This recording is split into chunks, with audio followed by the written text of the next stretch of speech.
ஆண்டவர்க்கு நன்றி செலுத்துங்கள், ஏனெனில் அவர் நல்லவர்.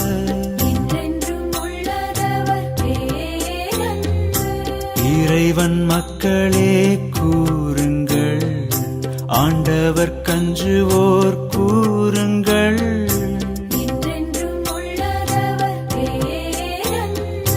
நெருக்கடியில் நான் அவரை வேண்டினேன், அவரும் என் மன்றாட்டை கேட்டார். ஆண்டவர் எனது அருகில் இருக்க யாருக்கு நான் இனி அஞ்ச வேண்டும்? என்றென்றும் உள்ளதவர் பேரன்பு, என்றென்றும் உள்ளதவர் பேரன்பு.